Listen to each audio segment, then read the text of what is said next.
You can't unscramble eggs. But what you can do is make an incredible omelet.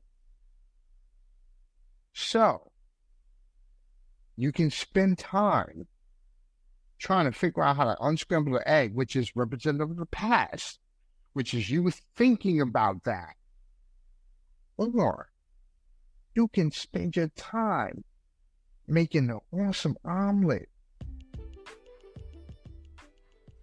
Welcome to the Phase 4 podcast, inspired by Vishen Lakhiani and Ajit Nawalkar, co-founders of EverCoach, a division of Vine Valley. In this podcast, we speak to coaches and creatives about where they were, where they are, and where they are going. This is the intersection of what we focus on expands, and your story is your superpower.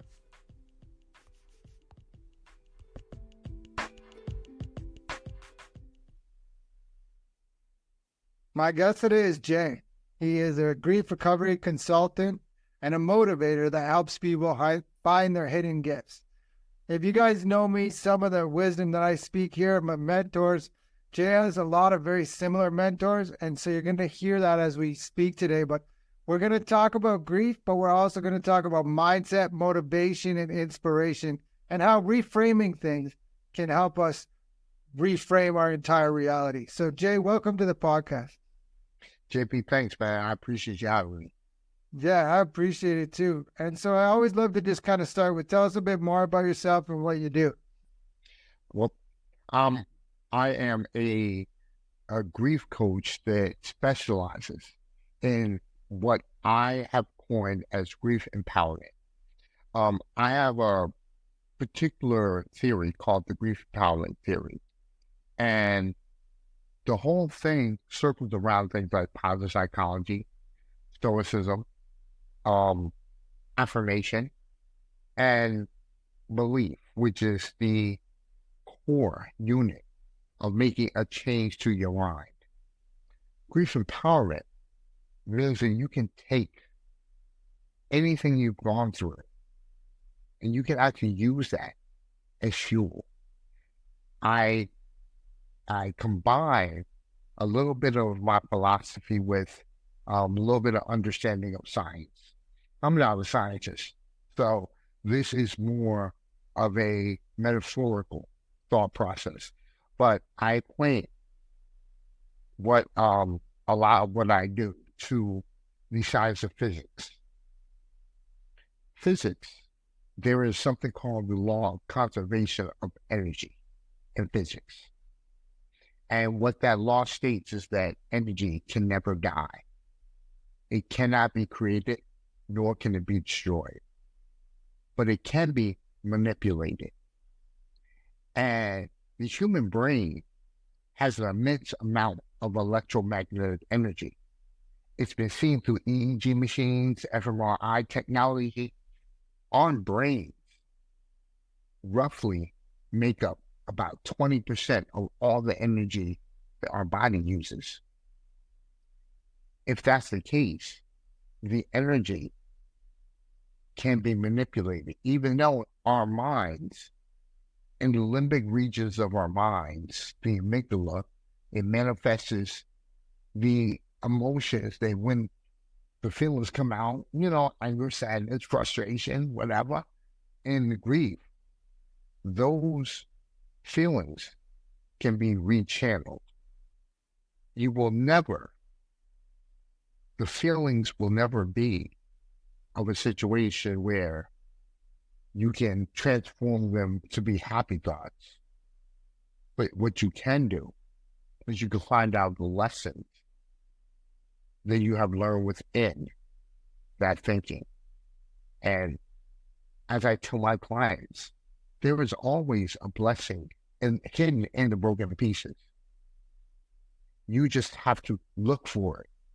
You're going to cut your hands on some silver glass, but it is what it is.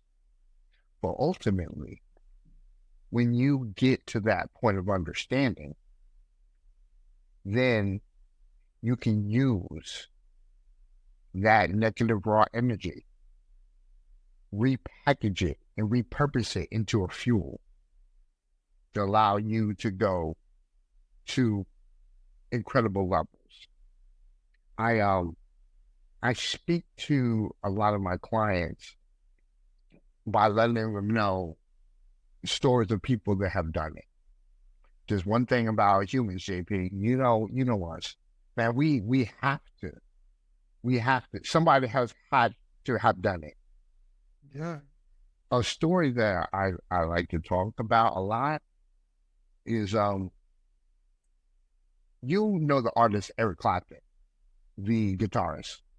Clapton lost his kid, and I think it was 90. Quantifies. Yeah, so some people would know the song "Tears in Heaven." They might not know Eric Clapton. But go ahead. I'm actually gonna go there.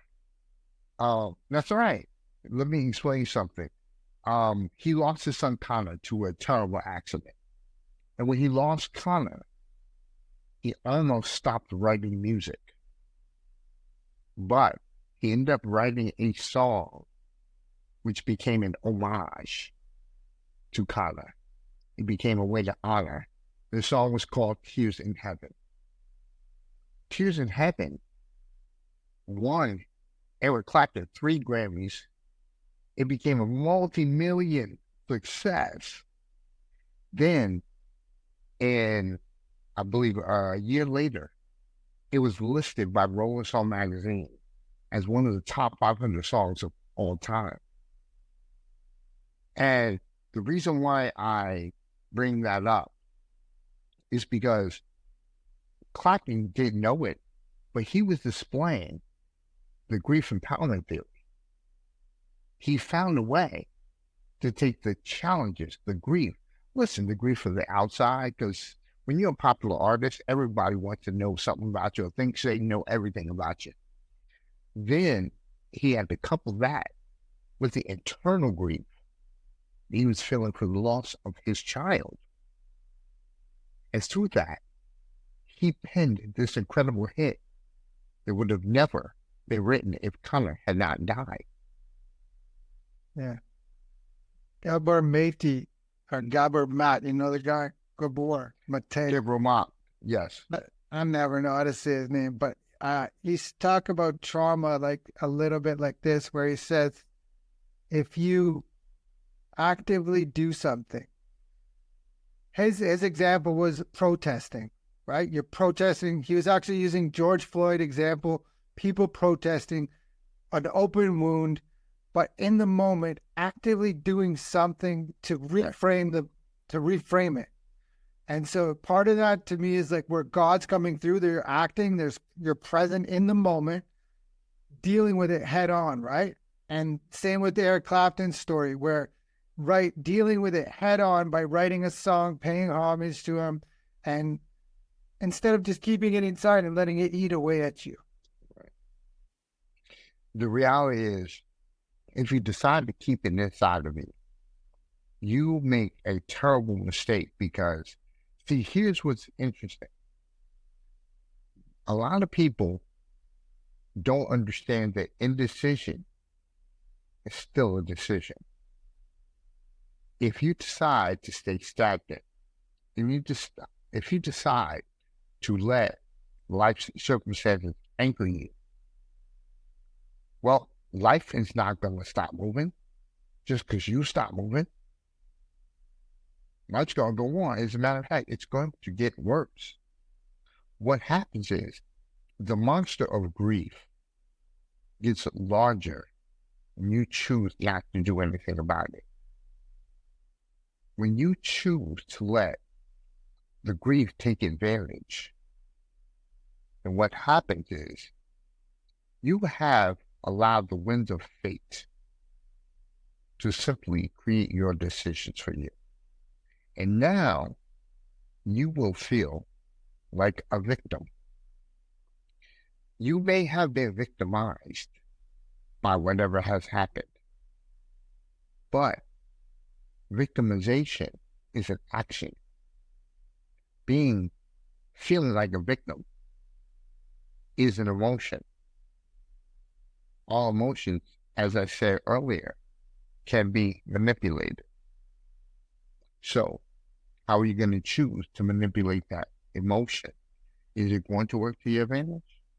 Or are you going to allow the monster of grief to sit on your chest like an 800-pound gorilla? Yeah. Martin Seligman calls it learned helplessness, right? Where that Yes. where it doesn't matter whatever I do, it's never going to work, and the whole world's against me. Why even try, right? But he also coined a term later called learned optimism, where you can learn the habit of reframing everything you're looking at if it's not working out for you. We literally get to make it up, right?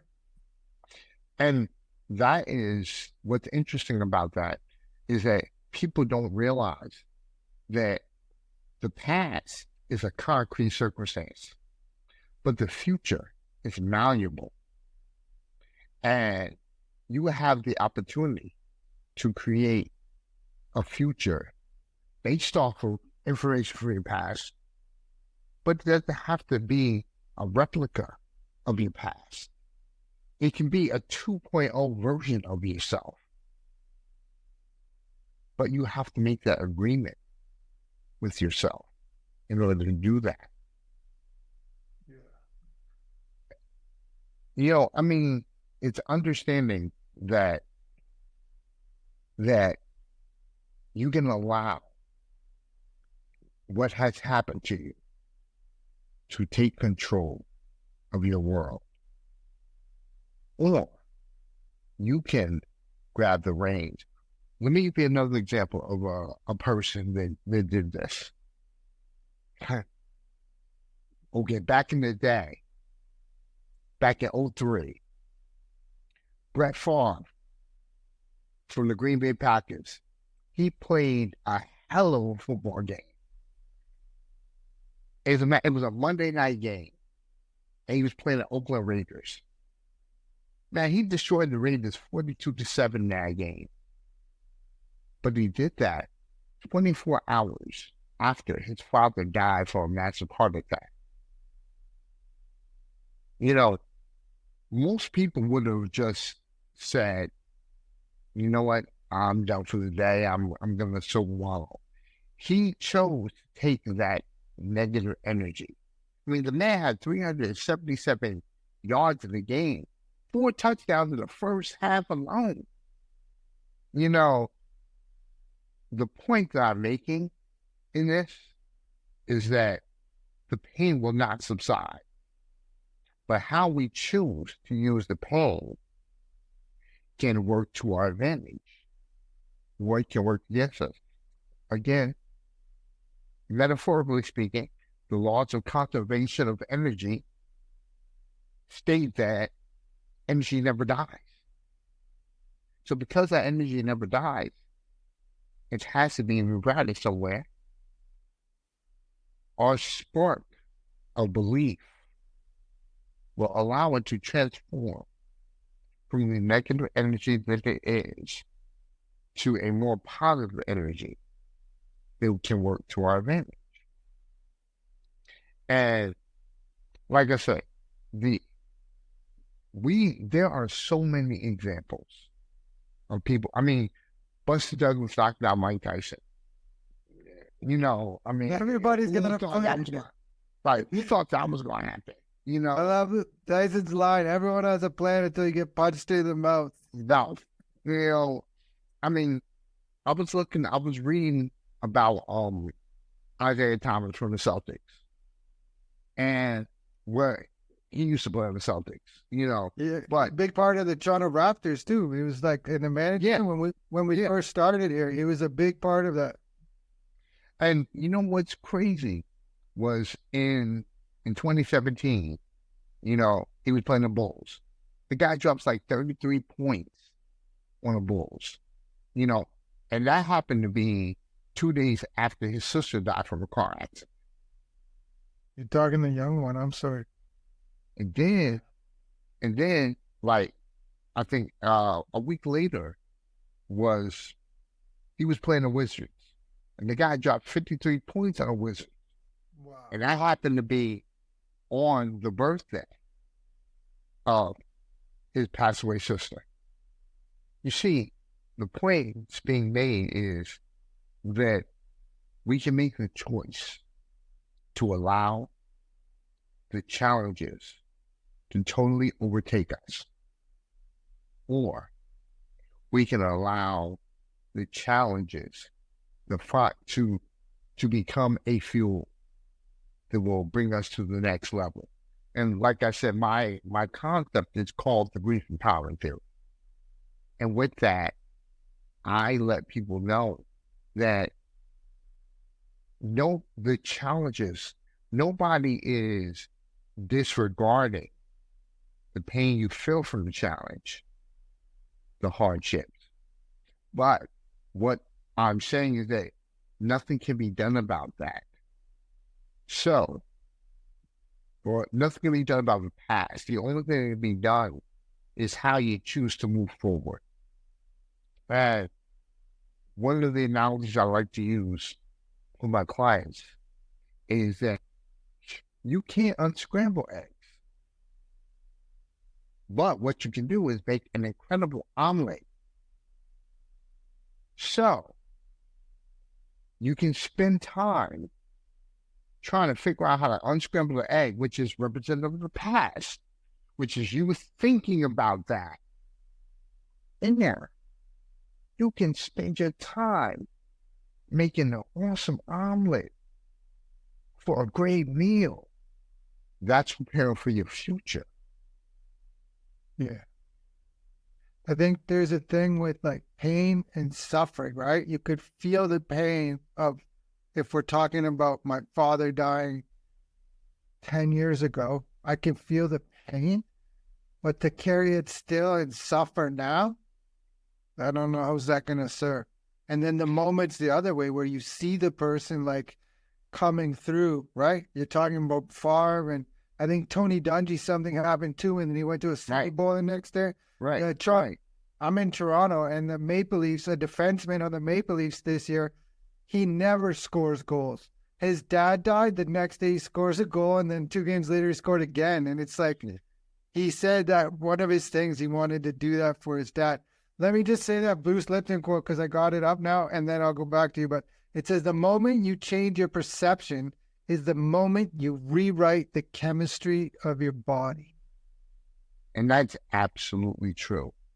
Because what happens is the moment you make the decision to actively shift from victim mode to victor mode, your body, well, again, it will accommodate you, because the energy of the brain is saying, okay, this person wants to move forward in this direction. I'm going to accommodate him. I'm going to make sure that the body's energy flows in that direction. Likewise, if you choose to just wallow, you're going to sit there and the brain is going to accommodate you. And it's going to wallow with you and give you justification for your wallowing.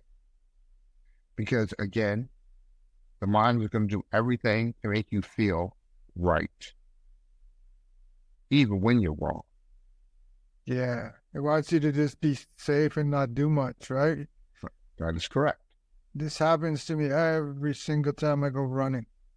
My brain's like, you can't do it. You can't. But I know the brain is just like, he just wants to sit on the couch instead.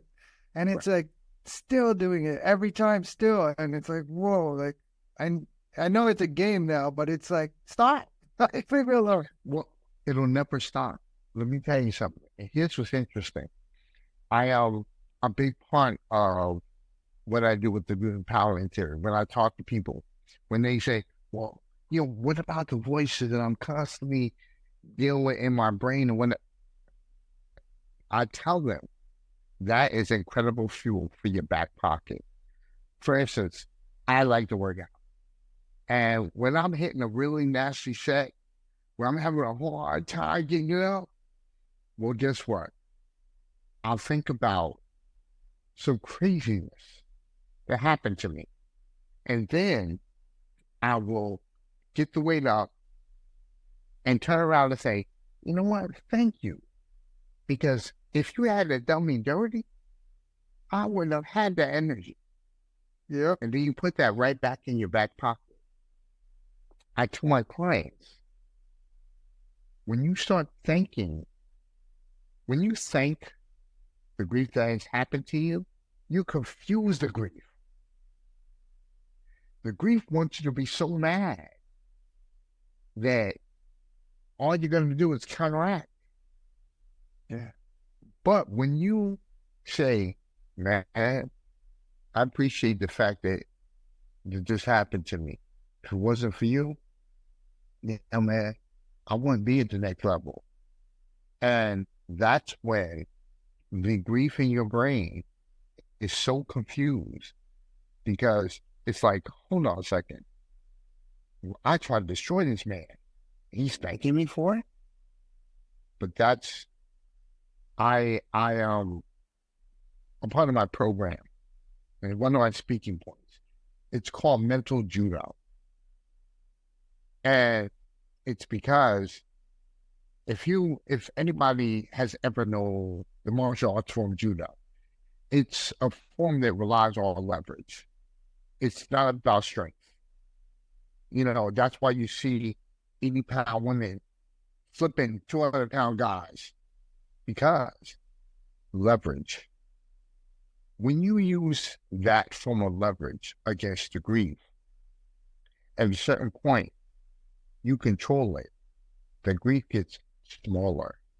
Will not go away, but it gets smaller.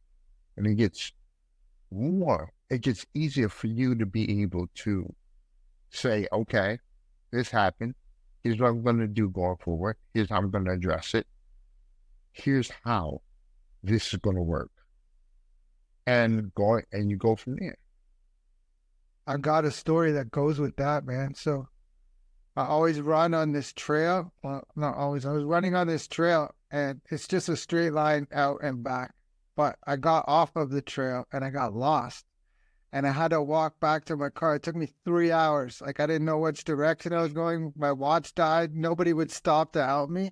But for the first couple minutes, I was like mad, and I was right, and like, why me? Why me? But very, very quickly, I switched it around to like totally reframed it. Okay, it's a nice day. It's not raining. I got water with me. All these things, and it made the 3-hour walk much more enjoyable. But I can relate to getting stuck in that loop, right? Because years ago, I would have been stuck for the whole 3-hour walk, like.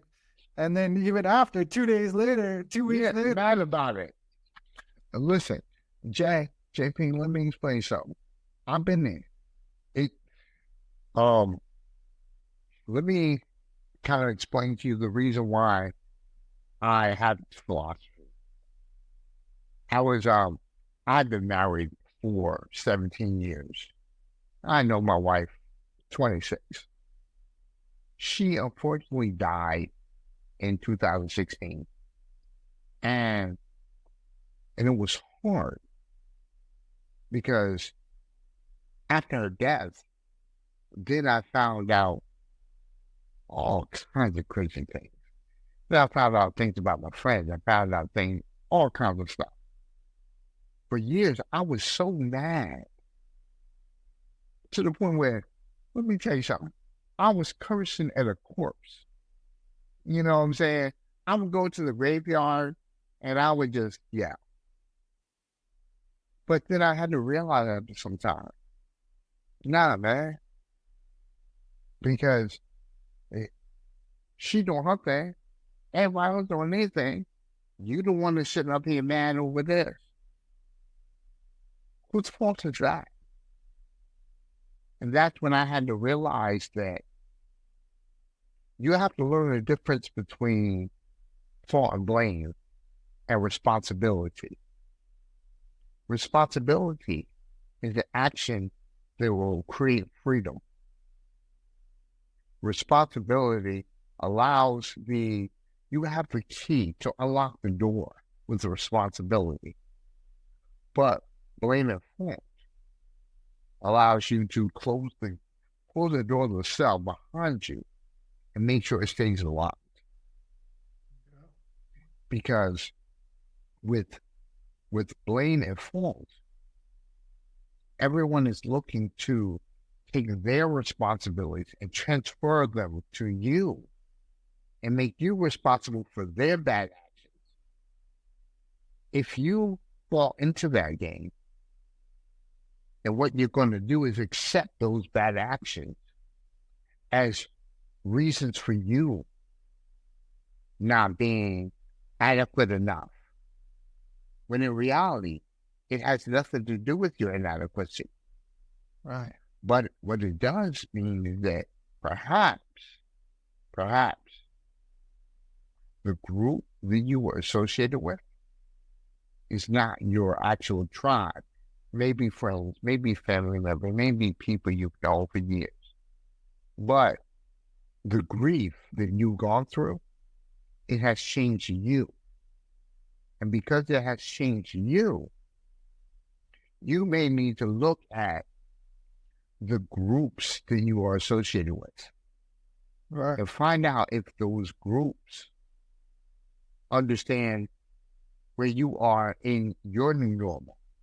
And if they don't, then perhaps it's time to walk away, amicably walk away, and just simply say, you know what, it was great knowing you. We had some awesome times together. I will always keep those memories. As you move forward, the journey that you're on will allow you to find new members of a new tribe that you get to form. I'll put it this way.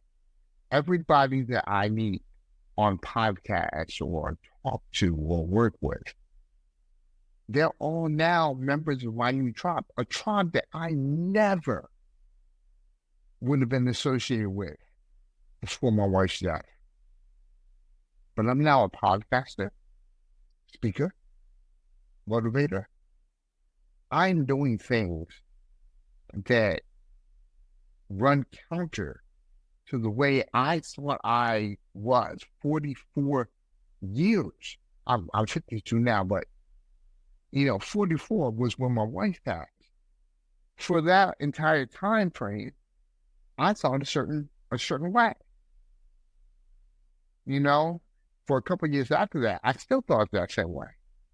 Right. But even though the conditions changed, I was refusing to change. It wasn't until I made the agreement to make the change that new worlds began to open up for me. First, sorry about your wife. And when we think about everything you're saying, I'm hearing like fixed mindset is the blaming other people, and growth mindset is I'm responsible for whatever situation. I mean, even if I'm not responsible for it, like even if I didn't do it, I'm going to take responsibility for it. And then through that, you can grow, right? But if you stick there blaming everyone else and pushing it out to other people, it's an inside job. That's the biggest thing. And it is one thing I want to let people know. Look, don't take responsibility for somebody else's crap, but take understanding that that person is not willing to take responsibility. Understand that, and that will allow you to move forward. Because there's no reason to fight a person who is refusing to acknowledge something they clearly did. I mean, you're trying to get a person to admit that they did something to make the situation bad, or if it was a thing, whenever the situation is. And like I said, because I talk to people about grief, not just in the bereavement sphere, not just through death or loss. I talk to people who may have gone through bad breakups, may have gone through messy divorces, who may have had a financial loss. Yeah. I tell people the story about Michael Bloomberg. And I don't know if you're familiar, but Michael Bloomberg, He, of course, is worth $96 billion now. But he used to work for a company called Salomon Brothers. Salomon Brothers fired him after 12 years. And when they fired him, they gave him a severance package. He took that severance package, and from there, it's created the Bloomberg empire. But that would have never happened if he had never gotten fired from Salomon Brothers. I tell clients all the time, you never know what is going to be your catalyst for success. You may go find another great job, or you may explore entrepreneurialism. That may get you to another version of yourself. It's absolutely up to you, though. As I stated before, when it comes to Greig Empowerment, the fuel needs to be repackaged, but it also needs a spark. And that spark is your belief. You believe it will allow you to take that repackaged fuel and repurpose it to work to your advantage. Alchemize it. It's like turning ore into gold. Just belief. Exactly. That's it. That's the secret ingredient to everything is belief. JP, you haven't said nothing but the thing. And again, I know it's a cheesy thought process, but it's a real one, and that I same expect. I'll give you my acronym I teach on is called BIAS, BIAS, and it's like 4. If you could have all 4 of these ingredients, you could do whatever you want. But the first one, belief. Second is intention. So belief, because if you don't believe, you're not even going to try. The second is intention. What do you want? Like, what do you really want? You want lots of money? Okay, how much? How much exactly? Why do you need that number? So the intention is there. And the other part of intention, you're sending it out to the universe, the quantum field, the energy that you're talking about. Right. The third is belief, intention, action. A is for action. You have to take action. You can't just meditate and then hope you get it. You got to do something. And then the final one, the S, is surrender. That's the hard one. You have to just do your best, try what you want. If it doesn't work out exactly like you're saying, you go back and harvest the gold from the mistakes. They're not even mistakes, but you harvest the gold and find it out, the lesson. And if it didn't happen, it's maybe because something better is about to happen, or you're not supposed to go that way, right? But the thing about harvesting your past, my company is called the Next Steps Academy. And the slogan is your story is your superpower. And it's true. Like your story, if you go back, no matter what trauma, you can turn it into triumph. And you just need to harvest the gold. You didn't say harvest, but that's what you're saying. Go back and find. Yeah, but it's the same thing. It's not the same thing, man. Let me tell you something. Whether you use the term harvest, mine, whatever, it's all the same. The reality is when you decide to shift your perspective, that's where that spark will come from. And that's where you now are looking for the gold. Where before, you were just thinking, oh man, there's a bunch of fools going around here with some iron ore and I can't do anything with this. But like you said, when you alchemize it, and your belief is that you will turn iron ore into gold, then it will happen for you because your mind is accommodating. And again, this is all metaphorical. I am not saying this in the literal sense because trust me, if I could find a way to turn iron ore into gold, life would be good. But my whole thing is, it's all about what that metaphorical iron is. That metaphorical iron is always some grief-related situation that works to your disadvantage. When you make that choice to believe, you are now putting that iron ore through the cycle to become a new circumstance. You are repackaging the energy. And once you do that, your spark will allow it to motivate you to go to the next level. For instance, there's a lady by the name of Nancy Brinker. Nancy Brinker, her sister died from breast cancer in 1982. By 1984, she started a foundation in her sister's name called the Susan G. Komen Foundation for the Cure. She became a big-time nonprofit organizer. She wasn't planning on it. It just so happened that her sister passed away from breast cancer. But it's now been 43 years, and that organization is running strong. She has chosen to take the pain of her sister's loss and to say, I miss you, I wish you were here. But look at how many people I've been able to help from your loss. And look at how I've been able to grow from your loss. We all have the capability.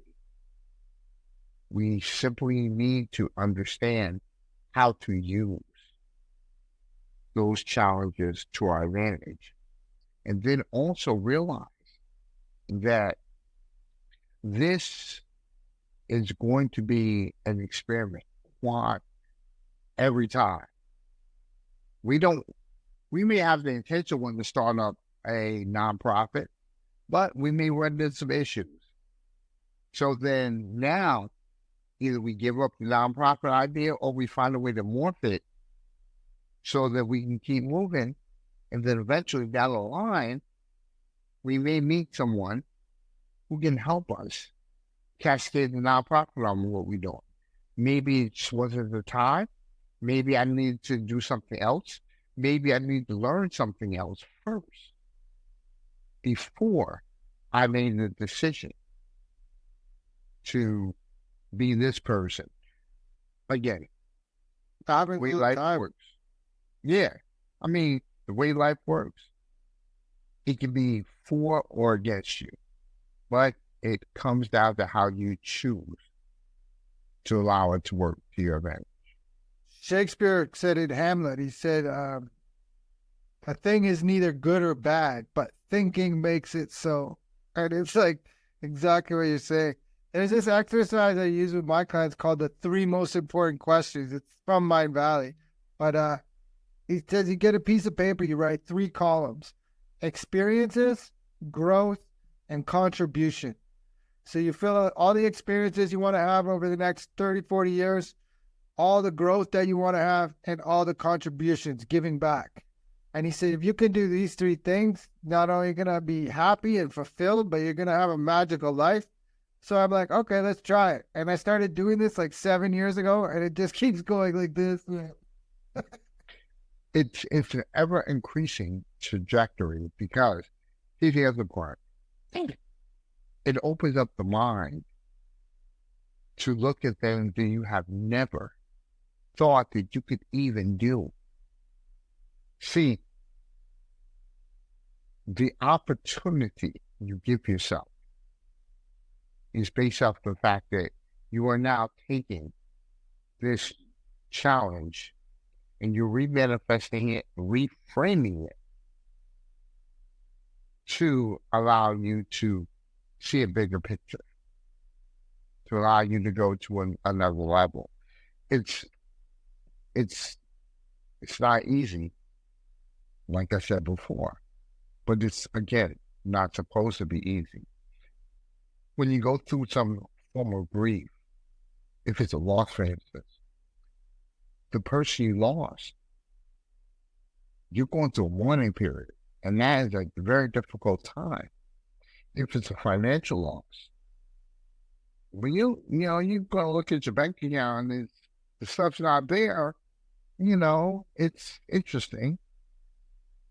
If it's a loss of relationship, Yeah, you know, I do a group, and the girl lost her leg, and she's going through grieving and bereavement for that yeah, because yeah.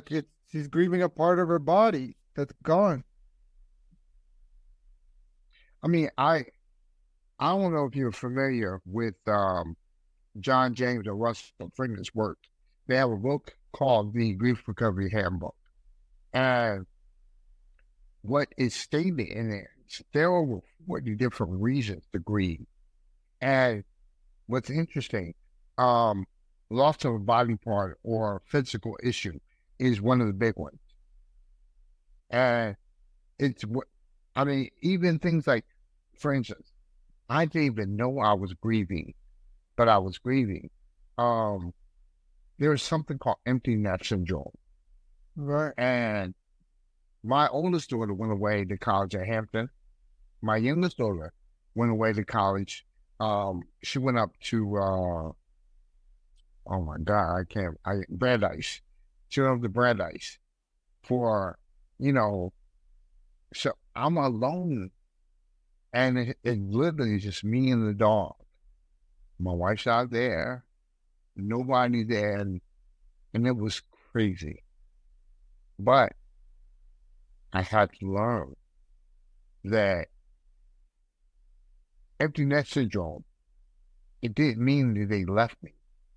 It meant that they went to pursue their destiny, the destiny that me and my work were constantly manifesting in them. Tell them you can be anything, So then it meant that they had to leave the nest. Man, your kids went to college and you did that. That's so awesome. It's God's good. As a matter of fact, my youngest daughter is now, she just got a full scholarship to law school, to UConn Law. And she's, first off, she's an incredible kid. I mean, my other one's incredible too. She's in the middle of just finding herself. She's the older one and she's more like her dad, put it that way, But the reality is that I am blessed because I figured out a way to help keep them moving. They did it all on their own. I was just a rod to help, because once I made the decision in my mind that I'm going to be the best father possible, I am their only parent. I have to figure out how I'm going to help push their lives forward as best as I can. And don't get me wrong, JP, I have screwed up enough times, but the one thing I can say with both my girls is that they understand that their father is going through some changes. I mean, look, before I decided to become a grief coach, I was in the world of insurance. That's what I did, but it wasn't until my wife passed away that I realized that I liked insurance, but I didn't quite love insurance. I love what I'm doing now, although right now it's not paying me, but it will be, because I have a certain drive. I have a certain understanding. I learned so much. I've taken in so much, and I have the blessing of being able to speak to people like you, who are giving me the opportunity to get what I want to say out into the world. Yeah, I love it. That's what the whole idea is, to amplify your voice. So I appreciate you joining me. I have a couple more questions, and one of them is ask everyone. This is the Phase 4 podcast. Phase 4 in the 6-phase meditation by Vishen Lakhiani is all about creating your future 3 years from today. So where is Jay 3 years from today? This is an interesting question. I don't know. And the reason why I say that is because every day is a fluid movement.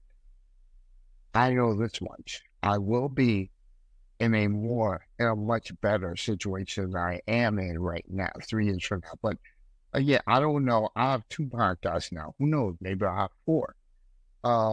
Maybe I'll have a lot more speaking gigs. Maybe I'll be able to get, who knows? Maybe I'll do more keynote speaking, all these different things. But one thing I do realize is that whatever 3 years from now yields for me, it's going to be much more than what I've done now. I'm planting the seeds now. At some point, it will grow. And once it grows, it's going to be magnificent. Yeah. Bamboo grows underground for 4 years, and then the summer that it comes out, it shoots up 60, 80 feet in one summer. And listen, I was just about to talk about the Chinese bamboo. That's because great minds think alike. Exactly. But I also heard this, which was interesting. A gentleman said, do you know that a tree grows 2 ways? It grows both up and down at the same time. And he was talking about the fact that if you don't have a solid root system, then it's not going to matter how high you grow. You're going to easily get knocked down.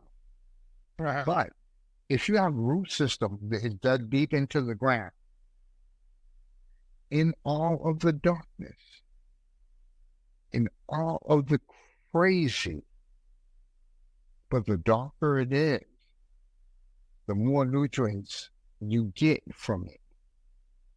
And it allows you to be able to pump those nutrients through the rest of the tree to allow the tree to grow upwards. Yep. It's amazing. It's an amazing thought. Again, go ahead, bro. You remember the story I told you, the tornado came through that time? Yes. So we had like a trailer outside. My sister-in-law lives next door. So there was a trailer outside her house, and there was just one pine tree. And during the tornado, it fell on the trailer. But around the rest of the house, there's a pond, and there's like hundreds of trees that go all the way around. But underneath, they're all connected by the root system you're talking about. Yeah. So the tornado comes through, and they go like this, but they don't actually nothing, right? The only tree that fell over was the one that was doing it by itself. Exactly. And it's funny when you look at, not funny, the situation, but the circumstance is interesting because when one entity is so low, it can't protect itself. But when it's part of a group circumstance, a tribe that works with it, then it's powerful. And that's the whole thing. It goes back to the original statement I made about the tribe system. We could have people that we've been okay with all of our lives, family, friends, whatever. But the grief we've gone through can be a catalyst for change. It can make us a different person. Now, mind you, they're not going to change because it didn't happen to them. So you have to be okay with understanding that they may not see it your way. Yeah. And if that's the case, then perhaps it's best to move forward. So you can find a tribe of people that understand you. They don't always have to agree with you, but to understand you more so is a benefit. Like I said, if my wife had not have died, if I had not have gone through issues, I would not be here having an important conversation with you. I mean, JP, look, I speak to so many people about this, and my goal is to shift the minds of 1 million people to know that they can use the challenges of grief to their advantage. That's my mission. That's your phase 4, man. That's your phase 4. You're hitting up almost to 1 million people in 3 years. Well, put it this way, I still got a long way to go, but that's all right. And, I know how you feel. My dad, when he died, it's like the gold out of it is like giving his eulogy was probably the hardest thing ever, but like that confirmed part of my writing skills. But there was also some weird release where like I don't know how to explain it except that I became more of a man on that day, which is messed up. Like sometimes I feel almost guilty about feeling that way about it, but I know like he gets it and whatever, right? You know what? Listen, here's the great thing. Your father is so proud of you, just like I know my wife is. Listen, put it this way. With everything we went through, for her to say, I'm sorry, let me know something. I can't be mad at this woman. And the more mad I am, the worse off I get.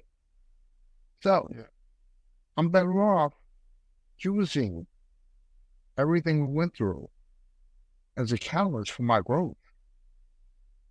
And in doing so, I now look at her with a thank you, with an I appreciate, which is what she wanted. I mean, listen, it's interesting because I tell my clients all the time, nobody, we don't know what a person's intentions are when they do what they do. But you do know what your intentions are going forward. Use those intentions of what you know going forward to create that world. Do not worry about what happened. Yeah. You can't change that. Can't change it. Done. And so, because you can't change it, focus on the future. Do not focus on the past. Do not try to unscramble the egg. Yeah. Wayne Dyer says, how other people treat you is their karma. How you react is your karma. Your karma. I think I'm going to just ask one more question, and it's kind of like wrap it up how people can get a hold of you, but also maybe a final thought that you have, a message of inspiration. If you have something to sell it, and just whatever final words you want. Thanks. All right, JP, thank you. I appreciate that. First off, you can reach me on my website, jl3motivation.com. That's my website. You can send me an email if you choose to. As a matter of fact, I just changed my email, so give me a quick second and I will let you know. Did you have a podcast, did you say? Yes, I have 2. One podcast is called Happily Never After. And it's good. That podcast, well, you know what? It's a podcast which is a hybrid between a widow and a widower. And we just have simple conversations about the shifts that we have to go through when you go from being in a dual household, married, to becoming the sole responsibility in everything. For instance, she changed my attitude of thinking about being a single father. She said, "You're not a single father." She goes, "You are a solo parent." She goes, "A single father would be able to reach out to the state police or whatever to say, this woman's not working out, she's not coming to see her kids, boom, boom, boom. The only thing you can do is go to the graveyard and ask for strength. That's all you can do. It's powerful. And learn, but also learn that being a solo parent gives you an incredible amount of strength. You know, so again, that's kind of what the core of that podcast is. And just, just talking about the new normals that bereaved spouses have to go through, all the changes. And then again, I have a live stream show, and my live stream show is based off of my concept called the Greig Empowerment Theory. It's called the Greig Empowerment Theory Show.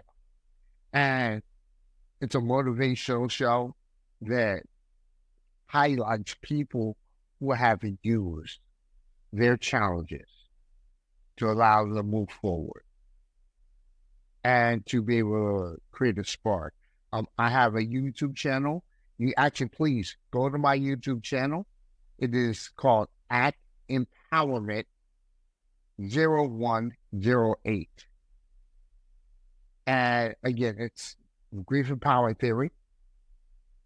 I have a couple of live streams that are on there. I have some shorts that I've done. And also I have a new show that I started where every Monday or Tuesday, I drop a video, and 8 to 10 minute motivational video, let people know. And I use different video sequences along with me just talking over them to kind of talk about all the changes that a person can make. So again, follow me, go to my website, jl3motivation.com. You can find me on social media. I am on TikTok. I am on LinkedIn.